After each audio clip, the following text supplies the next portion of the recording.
Hey everybody, welcome to our first live stream of the 2023 World Championship Series from Gen Con. We've got a ton of cool things happening right now.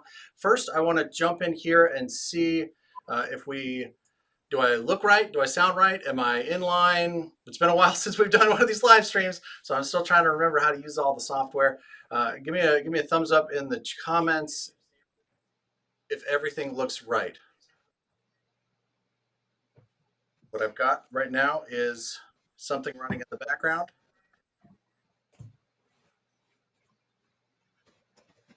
Okay, that stopped. All right, good. Anything else weird? Looking in the comments. All right. How many folks? We got 9 folks here. Thank you all for being here on time. Appreciate that. And got a couple thumbs up here. It sounds like we're doing okay.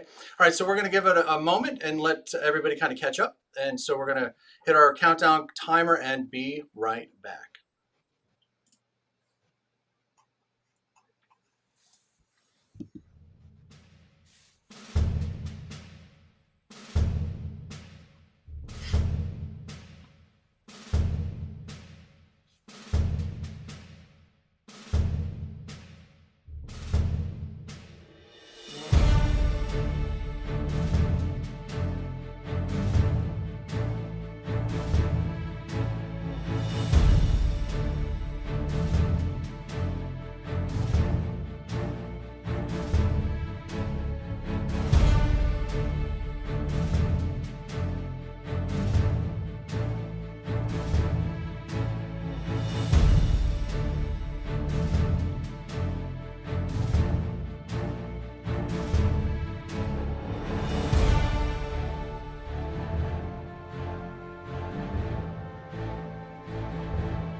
friends, welcome back. And it is time. We've almost got 30 folks here already. Appreciate that. If this is your first time here, please let us know in the comments. We've got some fantastic moderators here. Today we got Mr. John Bosch. Say hi to John, everybody, in the comments. We also have the lovely and talented Jamie Blevins. Yes, she is my lovely wife, and she is in the comments section to moderate for us today. Appreciate that. A couple of big things to get through today. Of course, we've got Matt Hyra. He's waiting in the wings. We really appreciate him taking the time. But before we get to him, of course, we've got to welcome back my ride or die, my fellow world champion, Mr. Doug Thorpe. Please welcome him back here. We've got there he is, and we can't welcome him without a glockenspiel. Got to have glockenspiel. I don't even know how we start with that. Doug, how are you, my friend?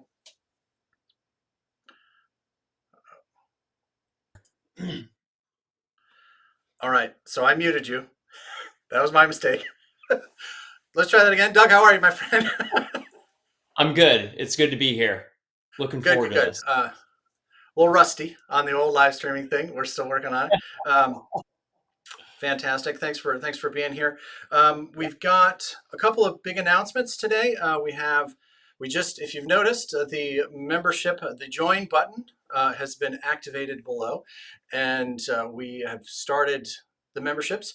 There's a couple of different levels there. We've got Sergeant, which is going to give you access to our Discord channel, which is going to kind of fast forward the Find a Player project that I know everybody was excited about earlier this year. We've got a bunch of different channels where people can connect with their particular localities. It'll also give us the ability to run some very special events that we're going to be announcing in the next couple of weeks that lots and lots of people will be able to play in, which we're really, really excited about. We need to nail down all the details before we can really spill the beans on it, but we're really excited about those. That's going to be fun. But the big announcement is that we really want to say thank you to all the charter members, the folks who sign up right at the beginning. So we've put together a kind of ridiculous giveaway that we've set for December 13th. There is a box on its way to me now from Larry Harris with a bunch of signed Axis and Allies pieces, as well as some War Room pieces and an original Conquest of the Empire. First edition, complete game. Larry signed the box. Larry signed the rule book, which is very cool. But the other very cool prize that we have is actually partially due to our guests today. We've got an original copy of North Africa that is signed by Matt and by Larry. We shipped it around to a couple of different places and got different autographs on it. And as far as I know, and we'll verify with Matt, but as far as I know, this is a one-of-a-kind piece. So I think that's pretty cool. If all went to plan, I don't have it in my hands yet. It's like I said, it's on its way here. But if all goes to plan, it is signed on the box top. It is signed on the map just next to the Axis and Allies logo, and then also signed on the rulebook by both Matt and Larry. So we're really, really excited about that. So if you would like to join us to support the channel or to be a part of the special events that we've got coming up, please make sure to click that join button and join us. So did I miss anything, Doug? What did I leave out? That sounds exciting. That's all I can think of. Yeah, I think it's gonna be a lot of fun. We've been looking for a way to kind of centralize the community because they're kind of scattered all over the place, and we're hoping to be able to get it to where folks can find each other, right? Not just for online play, but also for live play. We're talking about a couple of different events, and so it should be a lot of fun. What'll help us with that is if you are now in the chat, please let us know in the comments where you're watching from. We had some friends last year from Australia. I believe that there's somebody that messaged me earlier who's going to be watching, I think at 2 o'clock in the morning from the Netherlands, maybe Denmark. I can't remember where he's from, but so we've got a pretty good reach around the world. So we're really excited when those folks are able to chime in with us. But without any further ado, I want to bring in Matt Hyra. Before we do that, quick resume. If you don't know, Matt Hyra is the lead game designer for Renegade Game Studios, and I'm going to ask him to correct anything that I say here that is wrong. But he got his start, worked for Wizards of the Coast, and was their lead tournament director for Wizards of the Coast, which is, kind of amazing. That's a kind of a big job, and that's kind of how I got started. From there, I went to Upper Deck, and then to a company called Cryptozoic Entertainment, which I hope I said correctly. And then from there, he moved over to Renegade almost 5 years ago. I think he's just shy of his 5 year mark over there. His game credits include the Vampire the Masquerade series, his work on the G.I. Joe game, of course, now with North Africa, and tons of work with Power Rangers and a bunch of other properties over there that I think that are pretty cool. So without any further ado, let's bring in Mr. Matt Hyra. Let's see. I've been working on this 3 on the screenshot. Hey, and it worked. All right, great. Welcome, Matt. Thanks for being here. And you've been muted as well. Good to be here. Oh, you muted me as well. Wow. Okay. Well, that's all right. I'm rusty. Yep. It's all good. I'm happy to be here and with Gary and Doug. It's great. Awesome. Well, thanks for taking the time. I promise not to mute you again. Well, cool. So did I get the bio right? Go ahead. Yeah. Did I get the bio? Yeah, the bio was totally correct. Yeah. Apparently I've also like made more different deck building games than anyone. So that's another claim to fame. So there's a lot of deck building games out there, really. Game in, down the line sometime, right? Yeah, no, absolutely. No, that's very cool. And I have the Rivals game, and I played it a couple times. It's actually, I really enjoyed it. I'm a fan of the Vampire the Masquerade franchise. Like the Kindred the Embrace show. I don't know how many people remember this, but I thought that show was amazing. Yeah. And it got like 6 episodes or whatever, and then got canceled. It got fireflied, as they say. So. Well, awesome. So, Matt, I appreciate you taking the time. We have a couple of questions that we'd like to start with, and then before we get into the comments and figure out which questions we have there, real quick. Oh my gosh, we got Melbourne, Australia is here. Awesome. And Nebraska is here. Maryland. The Netherlands is here. And so some of you might be noticing my shirt is a little different than my normal like standard black polo shirt. I bought this to go to Gamma, which is like a trade show for board gaming, and I was like my first like media thing, and I felt like I needed to be dressier. But I haven't worn it since, so I felt like, hey, we're bringing the guy on who's made more deck building games than anybody else ever, so I should probably bust out the shirt. But awesome. Wow, Singapore is here. Milwaukee, Wisconsin, Austin, Texas. Awesome. All right, cool. So to our questions, welcome to everybody that's here from all over the world. We're so thrilled that you're here. And so first up, what made you want to be a game designer? How did you make the jump from being a tournament director to game design? Well, I would have to go back to my, early days that, started playing D&D at 10 years old and was watching war movies every weekend, reading what I could. But one thing about all the different games that I played, especially board games, I would say, even a little bit of Axis and Allies at that point even, was I always liked to tweak things to make it better, better. For a 12-year-old who knows what's fun, right? So I'm sure that, well, it definitely annoyed my friends when I would always change up the rules a little bit every time we played. And I definitely know some of those were Axis and Allies changes, which I would never want to tell Larry about. So hopefully he's not watching right now.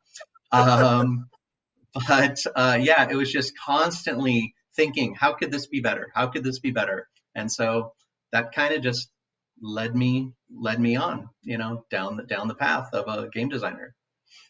See, I love that because I think of myself as a storyteller. Like when I try to lay out one of these, these final matches or whatever, I think about the story of it, right? Like who were the characters? What was interesting? What were the plot points? What was the climax? How did it resolve? And I think that keeping that model in mind when doing game design, I think is really, really important, right? So I love that. something that you've focused on and continue to try to move forward in your games. But speaking of Larry, I'd be curious, what was it like to design with Larry Harris? I mean, he's he's been around since I think they invented checkers. I'm not really sure. I think the original A&A Awesome. played with those like Egyptian dice from like 6,000 years ago or something. Um, but Possibly. love Larry to death for sure. But Of how did course. that go? Yeah, it was well, it was a great experience, obviously, and I've continued to work with him on new things. And so it's a good working relationship, for sure. He is a great big picture guy. He has an idea of what he has a great idea of what he wants to mold the game into, what he wants to be the major points, is what I would say. Um, and then for me, I tend to get a little more into the nitty gritty. And early on, I was way too into the small stuff. And so he would bring it back to, well, let's keep working out the bigger picture, because then we need to mold that all together so all the little pieces make sense for what we want to do with the big picture. So that kind of guidance was very good on my first title, which was North Africa, and yeah, so it was a really good time. Yeah, I've had the opportunity to talk with Larry a number of times, and I will say that I have found him to be just really nice, just like a really nice True. guy. And Yeah. of course, smart as a whip, and knows his game and a dozen others, backwards and forwards, and so Mhm. I love that. So, well, cool. So, one of the things in the rule book that I really kind of caught my attention was the picture of you in a desert doing research in Morocco. And I thought, man, that's got to be a story. That's got to be a story. So I'd love to hear about that adventure and what came of it and Right. what how that trip maybe Truth influenced be told, the game. and this is the first time the truth is being revealed. That trip actually happened about 6 or 7 years ago, so pre-COVID, let's say. Uh, so it was not part of an official thing. I wasn't even working at Renegade at the time. But it seemed like a fun way to introduce myself, just and it was a fine picture as well. So I kind of look the same, right? So Sure. um, yeah, Yeah. just to give a little flavor to it. So my actual trip to Morocco, I did go out into the desert for one of those, for the camel ride to a campground type thing, which was very interesting. And yeah, you lose track of where you are really quickly when you're in the when you're going over multiple dunes constantly, because when the camp is set down below and there's just dunes all around you, and climbing up to a top of a dune and looking out, you don't you don't get a great sense of where you are. So I definitely wanted to have a little, I thought about, well, scout cars should be out here, but I know everyone, there was talk about having airplanes chasing scout cars in the high desert, but not worth it. You're not gonna spot them half the time, and the other half of the time you're gonna blow your munitions trying to get them, and you're not gonna get them. So let's just simplify things a little bit. The game's complicated enough. We wanted to, we figured North Africa wasn't going to be anybody's first Axis and Allies choice. So, because it's not a theater that most people are familiar with, so we thought, you know what, let's shoot for something a little thicker. Well, mission accomplished. Mission accomplished. Uh, Yeah. this game definitely has I would say a substantially higher complexity threshold than probably any other Axis and Allies game that I've seen, and substantially more than say a 1942 or even like a Guadalcanal, which has a couple of different kind of picadillos in it. Um, Mhm. but no, I think that I'm of the opinion that, and this is true. This live stream is not sponsored by Renegade or anybody else. Matt's taking his own time, and I appreciate that. Remind me, I'm supposed to. I've got a note here from my assistant that when I mention the giveaway, I'm supposed to do the disclaimer seal with it. So don't let me forget. But what I was going to say is that the the game is heavy. There's no doubt about that. But I think the more that I learned it, and the more that I kind of gave into the rules of it, and kind of let the complexity be part of the experience, the more I enjoyed it. And I've played it now a few times, and I really do find that some of the strategies are just contingent on some of those seemingly small rules, right? Like, scout cars and supply rating and collateral damage abilities and sea mines, as we saw in the final from Gen Con. We just saw a ton of sea mine like explosions. That was the Yeah, craziest thing. I couldn't believe it. I was like, oh my it God. was crazy. It was crazy. Yeah. Those poor guys, it was brutal. It really was. I think I went back and looked at it, and it was like 7-1 sea mine Yep. hits versus losses. Just really, really tough. So, all right, Doug, do you have any questions? Yeah, I'm. It's really cool just to talk to someone who's done game design. Like, is there any particular mechanic on tabletop games that you really like or find yourself being pulled toward? I mean, it sounds like you do a lot of deck building stuff. So maybe other than that, like any particular mechanics that you Right. kind of find yourself enjoying a lot. Personally, for tabletop game mechanics, I like to have hidden things. Hmm. I like to, whether that's a hand of cards or secret units or secret bids, even drafting. Drafting is something that I enjoy from my Magic days. Yeah. And, even some of my favorite board games like Notre Dame and several others use a card drafting. So the thing about card drafting and secret information, though, is it's hard to demo, it's hard to teach because everybody has to know enough about what cards are in the system to know what the draft can look like in order to do well. So maybe I like things a little complex Okay. as a general rule, and I suppose a little bit of that translated into North Africa. But yeah, just I like secrets, and drafting is one way that secrets can happen during a game. Yeah, that's an interesting point. I've uh, done some Magic the Gathering in my past and doing a draft. It's like you kind of have to know the set to know what to draft because the Right. card itself doesn't necessarily good depending on the Hmm. content. So yeah, that's a good point. Exactly. Hmm. Let me let me ask you a follow up to your the first question that Gary asked and you answered. You were talking about these like rules that you would change and come up with as a kid. Are there any of those that stick out to you that you either think were, oh, that was a pretty good idea for a 14 or 16-year old or whatever, or anything that you would can you would still use in the game today? Wow, I can't think of any actual rules that I changed way back in the day. That's fine.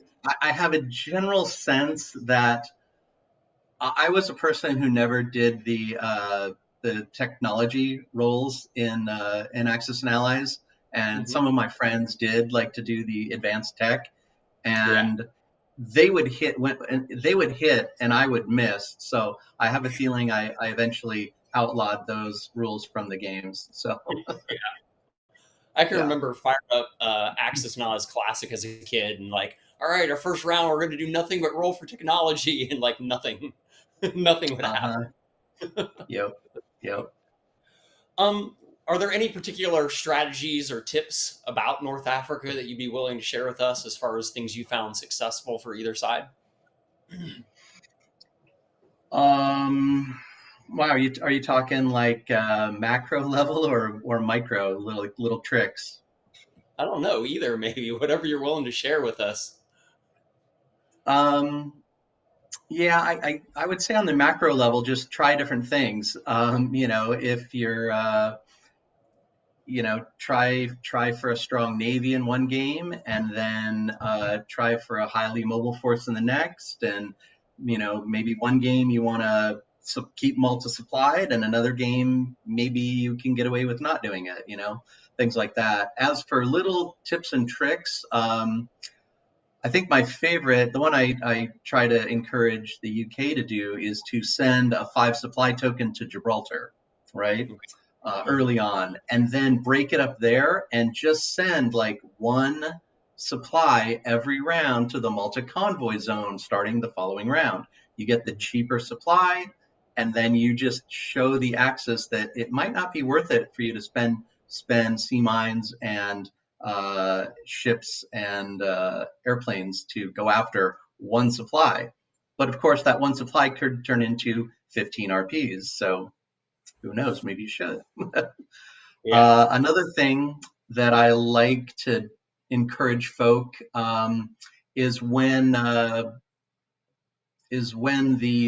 UK is trying to move towards Tripoli, you would probably do well to buy some scout cars, because the Italians especially are going to set up little roadblocks for you all the time. But the scout cars might be able to get in there and get rid of the supply, so that they really can't. And in fact, sometimes they don't. The Italians don't even have supply, so you can knock out those speed bump units, and then let your guys coast road move, halfway across the desert in one round maybe. So I encourage, after your initial, after the, not in the initial buys, not in the variable reinforcement 12, 12, 12, but after that, once you've taken Benghazi, having 2 or 3 scout cars around is gonna help you a lot. As for the Axis, same thing. Tripoli is a long ways away from Cairo, so you probably can get away with putting speed bump units out there, Italians especially, because they're cheaper.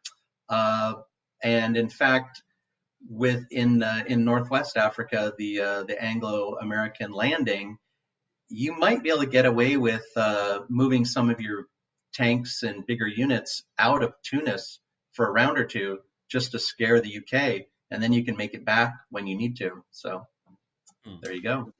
Mhm. Yeah, no, that's all good stuff. I some of that's we actually saw in the game from the final at Gen Con, Mhm. where there was a couple of opportunities, particularly I think it was in UK 10, where they had taken El Agela and had the opportunity to use the tanks and the Matilda had to use Shermans and the Matilda tanks to use the Coast Guard movement to get all the way to Sirte, which would have given them a legitimate shot at Tripoli on UK 11.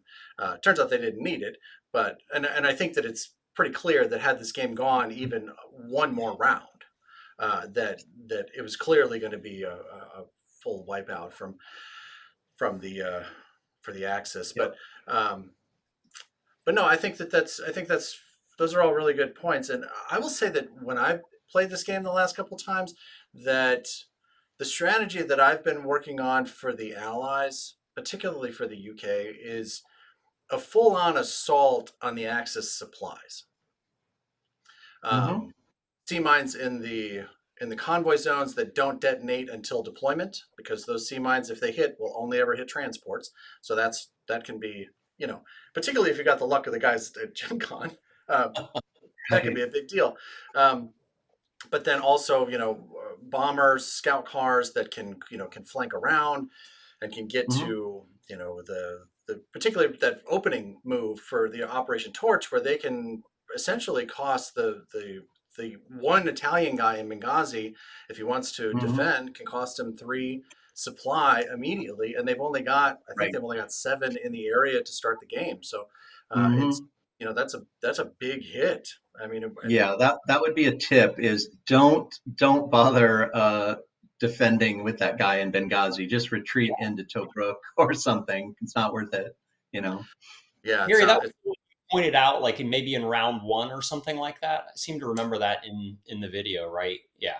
Yeah, it's right. It's So part of the opener for the UK in Operation Torch. And Matt mentioned a minute ago, the other really sharp thing that I think that the UK that the Allied players did was that one supply at a time to the Malta convoy zone. Just this kind of mhm. slow drip of like, is it worth it? Yep. Is it not? It's versus trying to go all in on it. So I thought of a couple more little tips that I wanted to share if I please.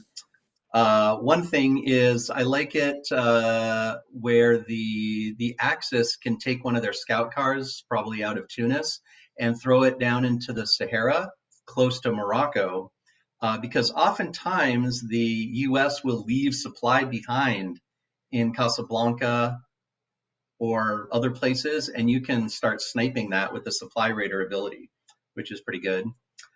Another fun one in the Northwest is I like to position the French in El below Kasserine Pass and next to Mareth, and just keep funneling the French in there because you're going to pin down a bunch of forces in Mareth, but you don't need to keep them supplied because they have self-sufficient and can defend without any supply.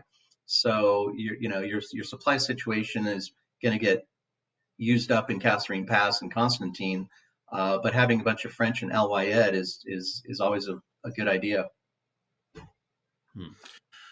Yeah, that's interesting.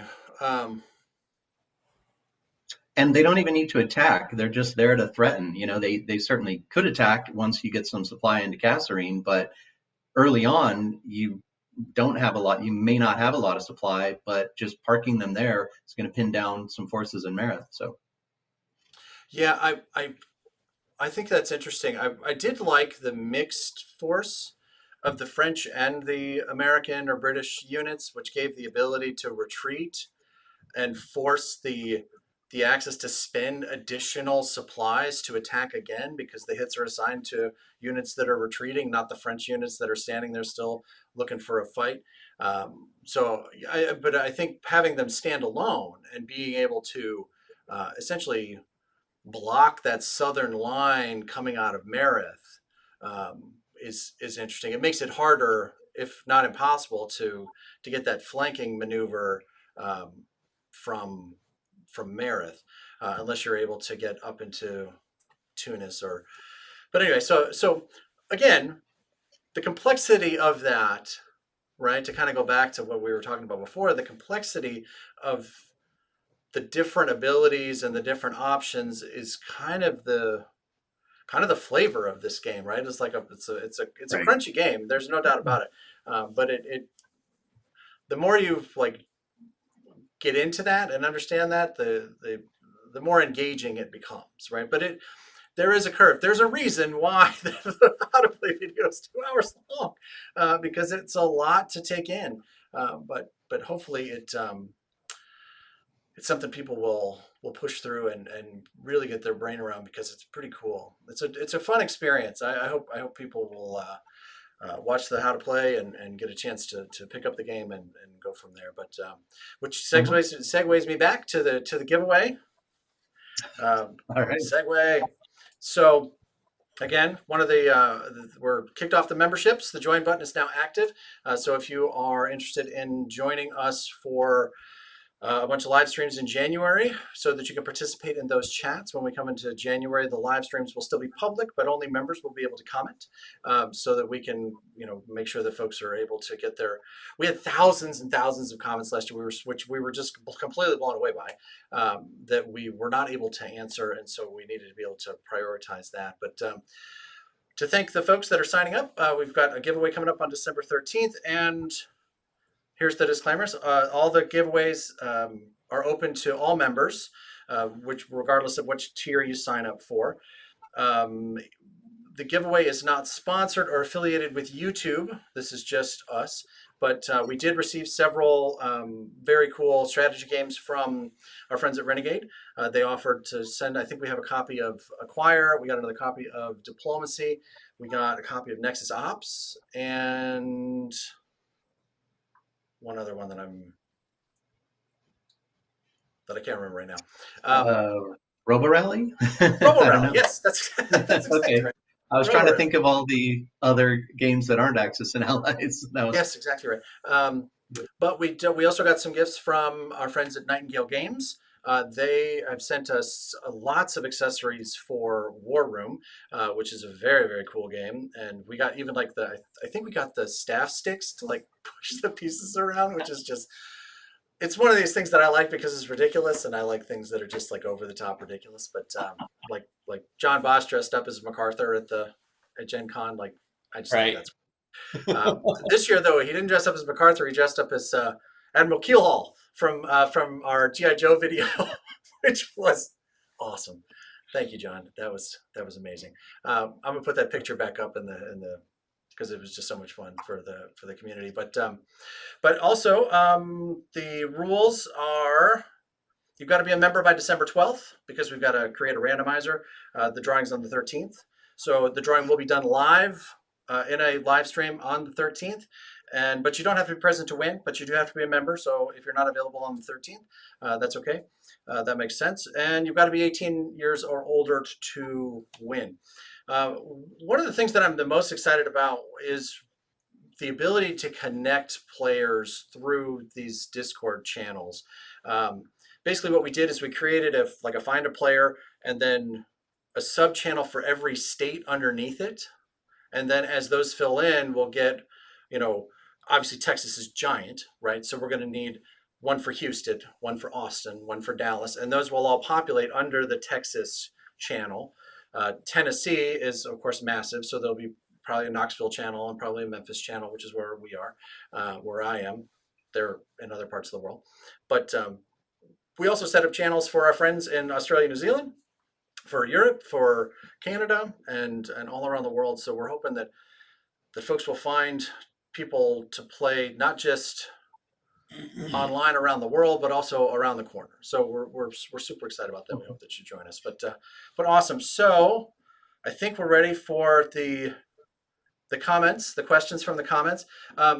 First, I need to give a shout out to a friend of mine, a guy named Eric, who runs a channel called Lakeside Gamer. He was very helpful in writing a number of the How to Play scripts this year. He helped with the Guadalcanal script. He helped with the How to Play G.I. Joe script, and he was a big help in the How to Play for what's that game? North Africa, right? The North Africa script, right? So thank you, and as a way to say thank you, he will get the first question here. How long is the process for building a game, and what lengthens or shortens that process? First, let me say that the poll for North Africa came out. What was it? Like a year and a half ago. It felt like it was real. To me, it felt like it was a really fast turn from the poll to, okay, here's here we go, and it's coming out. So I would love to, this is a great question from Eric, so I would love to hear kind of what your thoughts were about that process. Yeah, well, the speed of it, it helps when I'm doing it every day, including weekends typically. So Larry and I got started immediately. I had already been taking, notes on crazy ideas for all of the different campaign ideas. And you'd been to Morocco. I'd been to Morocco, so I was already halfway there. Yeah. So Larry and I basically brainstormed and put things together for about 2 months. I like to get things into playtesting pretty quickly because you're going to learn so much more about your game once somebody else is playing it.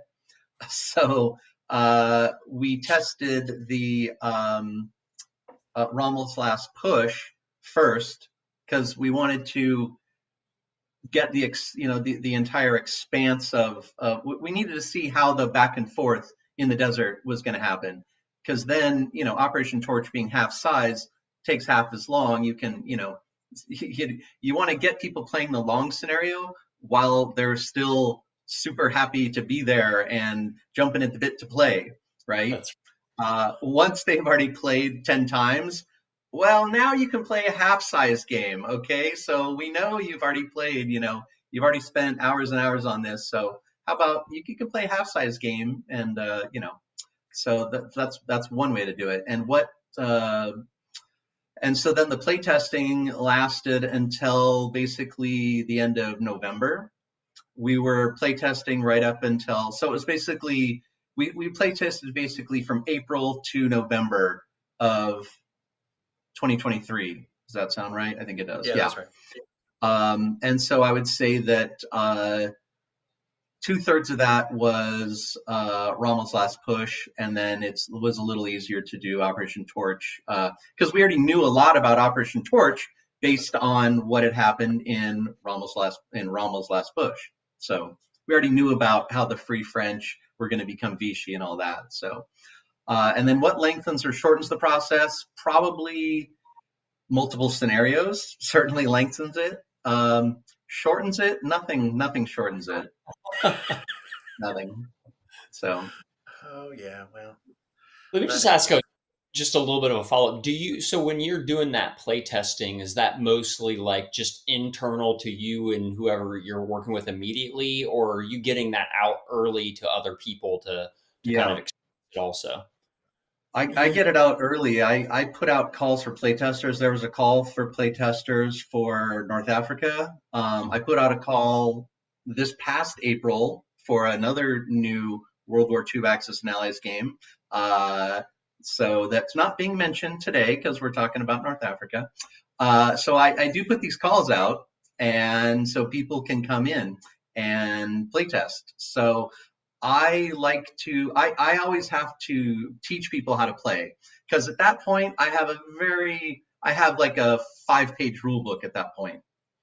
It's not going to tell you everything you need to know. It's not going to explain combat because these are experienced Axis and Allies players. So of course I had to explain a little bit about, placing your supply tokens on the borders and not moving in until you win, things like that. So I am there for everyone's first 2 games minimum. And then I still like to be there for a lot of games to watch them and to comment and correct any errors. Even experienced playtesters are going to make an error even on their 4th, 5th game. Yeah, awesome. So speaking of scenarios, I thought this was an interesting question. And from Oriole 21 Bird, question for Matt: was there any thought or playtesting of a 1941 or even a 1940 scenario for North Africa? And beyond that, I yeah, would be curious if there was anything else that kind of fell to the editing room floor. right. Um, because we wanted to get a game out, within a couple of years of getting the license, and the Rommel's Last Push took a while. We realized, you know what, we're probably not going to be able to get 2 scenarios, more than 2 scenarios in here fully play tested. I had been working on a 41 scenario where Rommel is just showing up, and I can mention it now because it's pretty easy. And I played it a few times, and I was not comfortable enough to give it to the playtesters. I wanted them to focus on Operation Torch. But what I did is I gave Germany 50 points to spend in round 1 sorry, I should say, it's amazing how similar the setups were after Rommel got pushed back from the surrounding Tobruk the first time to when he actually then counterattacked out of El Agheila in 42, right? Almost the exact same thing. El Agheila was always that little backstop. So you set the game up to do Rommel's Last Push, then you give for the 41. I never did a 40. For the 41, Germany gets 50 points to spend in round 1, which is one of the armored divisions basically that comes across a little later after the, 15th Panzer, one of those.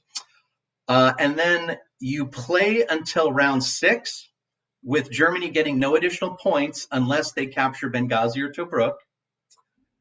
And then you reset back to round 1, and then Germany starts getting income again. So what that means is Germany has a very small force to try to get to Cairo, maybe to get Tobruk, but it's the British are going to push you back a little bit. I couldn't really get the balance quite there. I had tried it with 75 points, and that was too easy. I went to 50 points. It seemed a little better, but it is hard for the Axis. So never got that to the playtesters. I wanted to keep them going on Operation Torch, but if anybody wants to try a 41 setup, it's pretty easy to do. Somewhere between 50 and 75 is probably the sweet spot in there. So I'd be happy if someone tried it out and posted it somewhere. So yeah. Yeah, so what we'll do is we'll put that together into like a setup kind of flow chart, and publish that to the community so that people can give that a go and provide feedback. I will say I loved first, as far as I know, this is the first Axis and Allies game that restricted the number of pieces to the ones that came in the box. Am I right about that? I think I'm right about that. I think you are. But either way, which is fine. It's just a game mechanic, and it makes sense because there's scarcity in the desert, and I get all that. That's cool. But I love that Renegade put extra pieces in the box, so that you can build out whatever kind of scenario you want, which I think is pretty cool. So yeah, the reason for that, whoever's idea that was.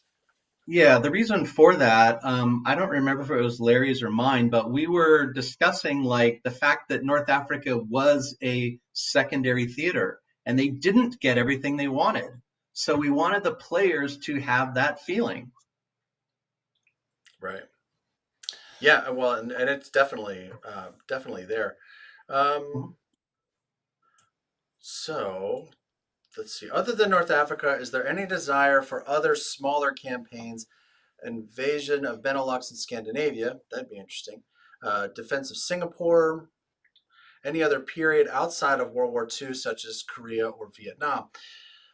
I think that, well, as you mentioned, there's another World War II game that's in the works at the moment, that's not ready for prime time yet, but it seems like everything that I've seen so far seems to be in this kind of theater space. I haven't heard any mutterings of a 1940 third edition, right? I haven't heard anything about that. So it seems like the future of the franchise, at least for the moment, feels like it's going to stay in this kind of theater-based sequence. What do you think about that? I would say, yeah, I like the campaign games.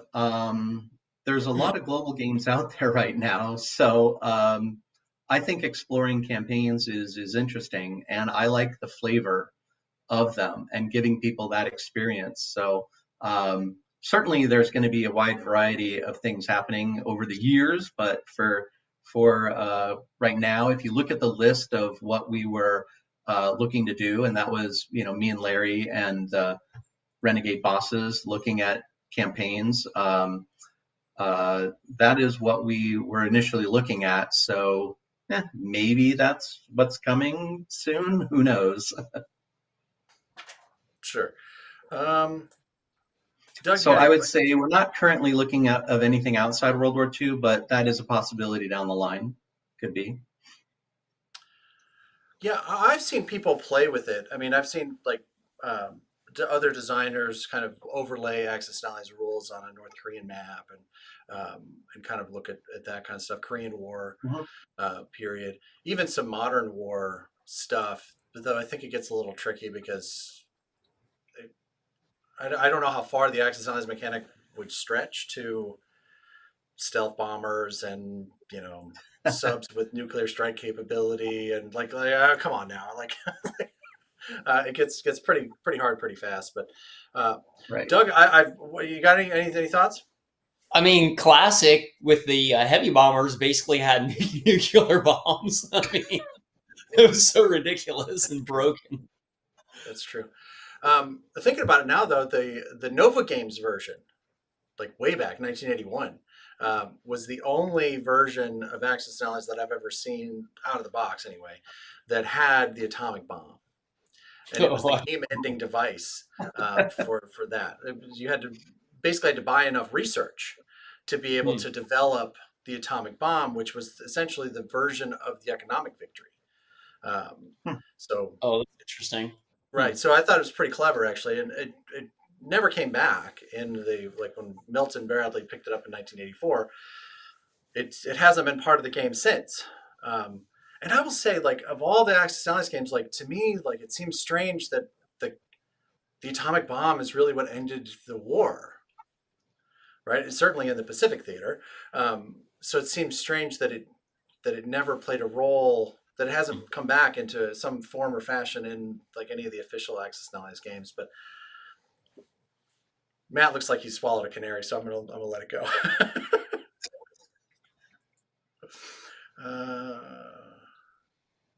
All right, cool.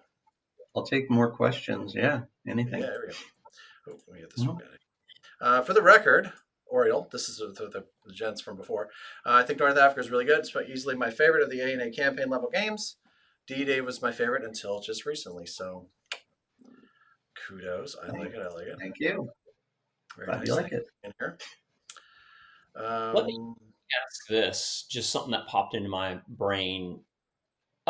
So I grew up, maybe in middle school playing Axis Allies Classic, and I remember there being a few, I guess you would call them like rule expansions in that time frame for it. Now I don't know enough about it. I don't remember well enough if they were licensed or not. But like I can remember there being one where you would have like carrier-based fighters where they could only like land and take off of carriers and move like 3 spaces, or there were like U.S. Marines that if you would land on an island, they would attack at a 3 or something like that. Anyway, it's kind of sounded like people got some house rules together and made some sort of like expansion for the current game. Do you think anything like that would ever come out where instead of like, hey, here's a new edition of the game, but it would be like, hey, here's some supplemental rules that you could introduce to the game to make it different enough, rather than a different version? It's I know it's kind of random. It just popped into my brain. I remember that from being a kid. yeah. I don't know about that specifically. I would say that we do have an interesting product in the future that will enhance any global game or any Axis Allies game in general, but not ready to talk about that. But yeah, I don't think little scenario packs are on the horizon for any specific games. Yeah. Yeah. Okay. Mhm. Cool. Do you remember any of those, Gary? Did you ever play them or know what I'm talking about? Yeah, I know. I think was that something Xeno Games did in the '90s. They had a couple of different little packets that you could pick up that were kind of add-ons to the game. But Yeah, they were like pillboxes, and I feel like there were maybe paratroopers in one version. I don't remember. I remember 1 or 2 of them, but yeah. Um, Question from Andy Brunchen. I'm guessing at the pronunciation of that name. What is your opinion on the game balance as it pertains to bidding? A bid in the teens for the Allies was eye-opening on the finals tourney that Gary covered in his video. Yeah, 14 seemed like a lot. It was at least 7 too many, and probably even more than that. Yeah, well, the tournament, everyone was brand new, and we're only given 4 hours to play, which was not enough. So basically, players, because I couldn't be at every table in the early rounds, so people were only getting about 4 rounds done, which means that the Axis had an easier time of it because you just defend and stall out, and then you win. So they figured that that was going to be the case in the finals, but I was there pretty much the whole time. And, when I'm there to answer questions instead of having to look up the rules, they got 5 rounds done. So, and even then, and had they gotten 6, the Axis would have had nothing on the board. But yeah, it was an Allied triumph, and they were lucky, but had slightly better rules, but better grasp of the concepts. So Yeah, so first let me say thank you for being there on Sunday morning. I remember because we'd been there late on Saturday night recording the final for the Diplomacy U.S. National Championships coming in just a couple of weeks to a Board Game Nation channel near you. So we had been there until like midnight or 1 o'clock in the morning. And so when we showed up on Sunday morning for this game, we were there for the 8 o'clock start of 42nd edition. And then I think this game started at 9. And Matt showed up at like 8:30 and is setting up the game. And I was like, dude, what are you doing here? And I was like, so I was really, really grateful that you were there. And particularly after watching the replay and seeing kind of the errors, the rules errors that the players kept making. And like, if Matt had not been there that morning, this video would not have been possible because I can fix the occasional slop in the video or, in play, which happens in any game with this many pieces, right? A chip turns into a guy and then the chip goes someplace else or, this kind of stuff that happens. And I can kind of fix / fudge some of that. But when all of a sudden, like whole stacks of pieces are moving to the other side of the board, and they're not supposed to be able to do that. Like you can only go so far. So, so thank you very much for making the effort to be there that morning. That was a big deal. Yeah, my pleasure. I mean, really, I wanted to see it. I was very interested. In just seeing what people thought of it. So to answer Adam's question. We play tested the heck out of it. So in a normal game at home where two people are evenly matched and know their ANA, you shouldn't need to bid anything as long as both sides are everyone, as long as you can decide who's going to play which side. So yeah, the other thing that's really different here is that I think it's page 38 in the rule book. In the optional rules, Matt and Larry laid out rules for bidding. And in those, it's a bit different than the tournament rules that we used at Gen Con. In the rule book, it says that the bid is added to the treasury of the country or of the powers that win, which is very different than putting those pieces directly into play in the position that you choose, right? So the UK, the Allies got 14 reinforcement points to spend, and they were able to put an AA gun exactly where it needed to be, a destroyer exactly where it needed to be, a guy exactly where it needed to be. And that makes a huge difference compared to, if that 14 RPs had just been in the Americans first purchased, coming all the way back from Casablanca or coming up from the Indian Ocean convoy zone or whatever, that would have made a big, big difference. So how the bid is administrated is also it's also different. So I would say I prefer what's in the rule book and what the tournament rules ended up. So yeah, so I mean, I think that it's definitely going to take some revisiting of the tournament rules. I'm of the opinion that the game needs to be 5 hours. I mean, we let 42-2 play 5 hours in tournament play. I don't know why we wouldn't let North Africa play. And North Africa is twice as complex as 42nd edition, right? So, like, I would let it play. But I'm not the tournament organizer for this event, so, I don't know what the time constraints are, or table space, or what the deal was. But hopefully we're able to revisit that for future tournaments. But yeah, so I think thank you very much for the question, Adam, and for being here. If you are one of the 53 that are here, please take a moment and hit that like button for us. It definitely helps in where we're going here. So I think we got time for one more question. Yeah, Matt, you good? I see a couple questions out there, like from Paul. What's the ideal time you shoot for the game to be completed in? Sure. Something like that. Yeah, I mean, for the playtesters,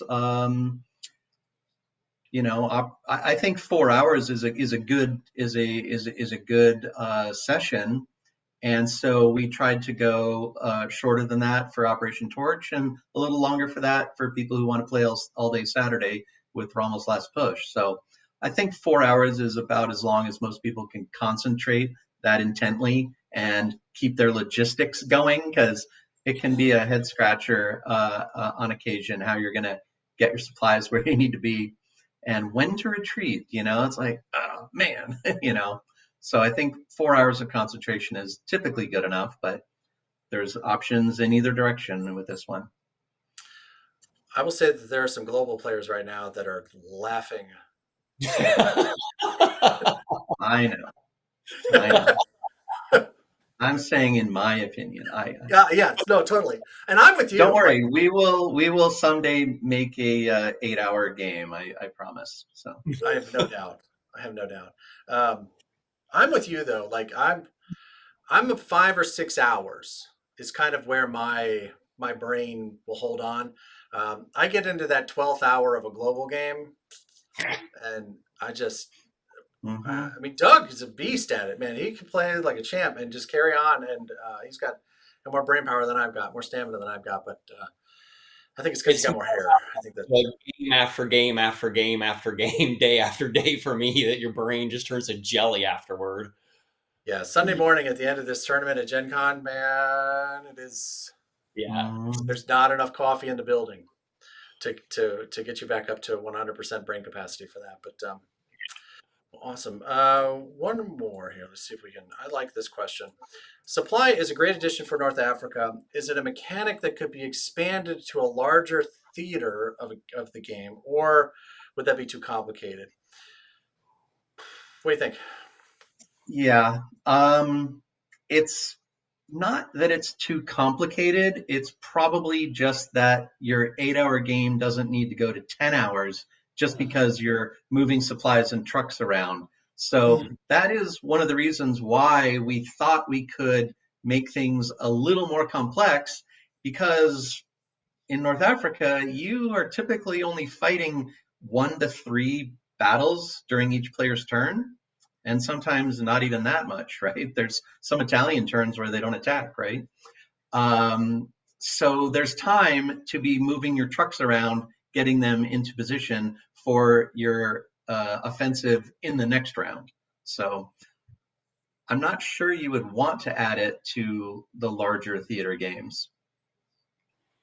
Yeah, I mean, I've seen some of the global games that are like house rules gone wild, and it can be overwhelming very, very quickly. And I like a complicated game, right? But when you give me 20 or 30 additional pages on top of the global rule books, it's even I struggle a little bit to It'd put be a that together. lot.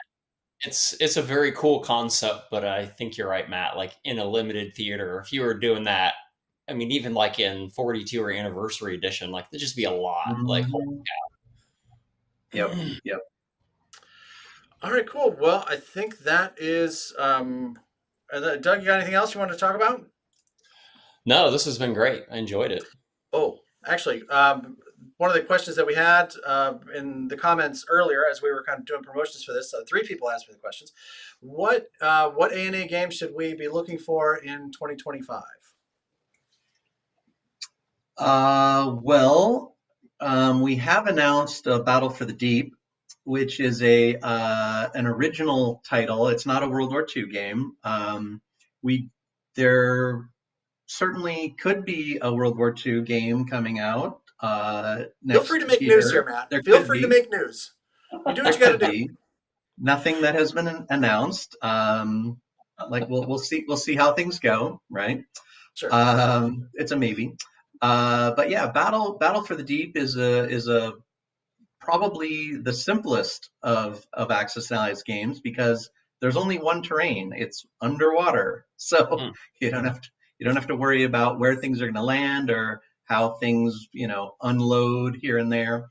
Um, it also it should be interesting for Axis and Allies players who are tired of the typical Germany, Japan versus US, UK, and Russia, or Soviet Union.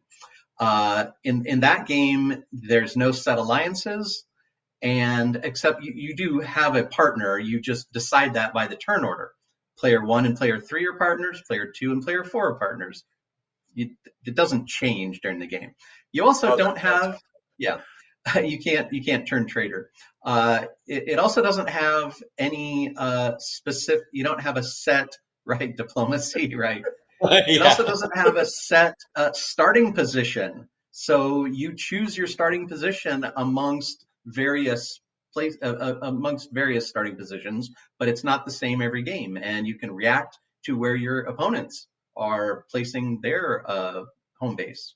So it's taking everything you have been constrained with in Axis and Allies and giving you total freedom with it. So Interesting. Hmm. very easy. 4 units per faction, but factions do have special abilities. So if you love the special abilities in North Africa, each of them only have one special ability.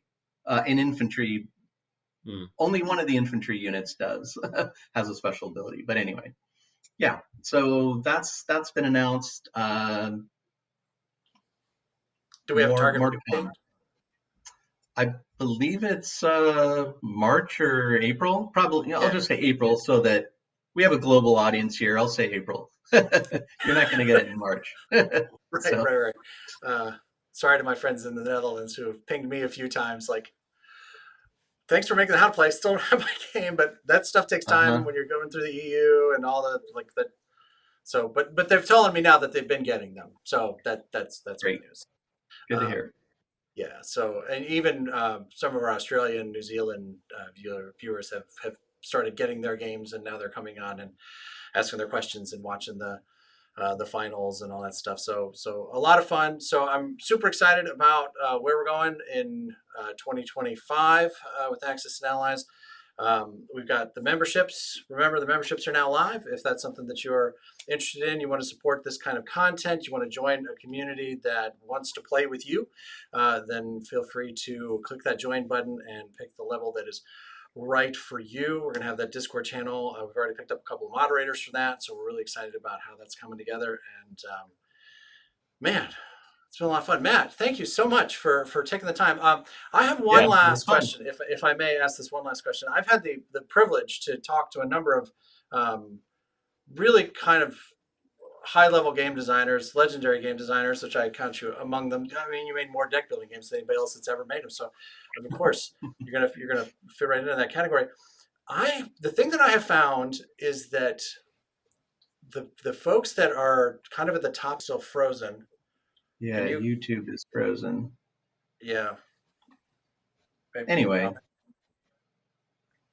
maybe you can just paste this in, do a little edit, and then paste this in at the end. Yeah. Yeah, I play a ton of different board games, and I've been a World War II fan, World War II buff for my whole life. So it certainly is. And I worked a little bit on Axis and Allies at Wizards of the Coast, not much, but um, it was my dream to work on it. So I'm happy to be here. I still play a wide variety of games, and I think playing other games can only help give Hmm. you a different perspective and different ways of thinking about particular problems and interactions and stuff like that. So I think it might be the Grognard set who are the old school game designers who don't play much, because most game designers I know still play a lot of games. Hmm. So Yeah. No, that's awesome. I appreciate that. You want to name drop any games that you love that maybe your name isn't on? Um, well, until recently, my name wasn't on it. Robo Rally. I have often called that my favorite game because it is fun to play even when you're losing, and that's a good thing. I mentioned before Notre Dame. That's one of my favorites. Tigris and Euphrates. I'm naming some old stuff here, by the way. Some more Yeah. recent stuff would be like Sagrada, Reef, things like that. So, Yeah, yeah. I got a chance to demo Reef not that long ago, and really Mhm. fun. I thought that was a cool game. Uh, Yeah. well, awesome. Well, Matt, thank you so much for taking the time. We'll let you and get to the rest of your Friday night or Tuesday night back. Feels weird to do a live stream on a Tuesday. We've been doing them. We did them all on Friday, so it feels a little strange to do them on Tuesday. But thank you to everybody who has been in the comments. We had a couple of new folks join as members, even while we've been talking here, which is great. Matt, thank you so much for being here to kick this off with us, and It was uh, fun. hopefully we'll be able to talk again soon. Thank you so much for being here. Thank you. All right, Bye. Have a good one. Bye-bye. All right. Oh, now that he's gone, holy cow. No, I'm just kidding. Oh no! Again, Doug, thanks so much. Or Matt, thanks for being here. All right, awesome. Well, Doug, again, anything you want to add before we sign off here? No, this was a lot of fun. I appreciate you inviting me to be a part of it. Enjoyed talking with Matt, and it was just a cool conversation. Yeah, no, absolutely. Again, if he hadn't been there on Sunday morning to manage that game, and like Yeah. I was still working on the script and still kind of wrapping my brain around it, so it wasn't like I would have been a whole lot of help myself. Plus, we were recording the 42-2 final, the global final, and the North Africa final, or the World Championship final. Mm-hmm. More to come on that, by the way. Those for timeline purposes, for those of you that are still here, want to know what other World Championship coverage we've got coming out. In December, we're going to have the diplomacy final. That is going to be that's going to be a lot for us to put together because we actually caught individual footage of each conversation that happened between the players. If you've played diplomacy, then you know that like very little of what is important in that game happens on the table. Much more of it is what happens in the side conversations. And as far as I know, no one's made a video that actually captured those side conversations. Well, we did. And we got the video of it, and then each player was mic'd individually. So we know every promise and lie that the French told. It's going to be We know, so good. So looking forward to it. yeah, it's going to be a lot of fun. So we had our sound guy, our friend Scott Palmer, who is also a game designer, a great game called Kings and Kaisers, which I can't wait to share with everybody. But but he was there, and he is a sound engineer, and he had mics on everybody, and he had headphones on where he could hear everybody talking at the same time. And he looked at me, and he waved me over, and he told me what he had, and he's like, "I've got so much tea to spill. I've got so much tea. They're all liars. They're all liars." It was fantastic. So I'm really looking forward to being able to put that together into some kind of narrative and then share that with the community. So we'll have that in December.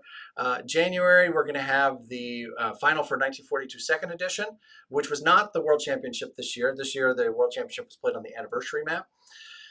So we're going to have that one the first week of January, and then we're going to have 4 matches from the anniversary World Championship events, and those will be coming out in January. So it should be a pretty cool series. If you get the opportunity and you want to join us, that'll give you the opportunity to get the videos early.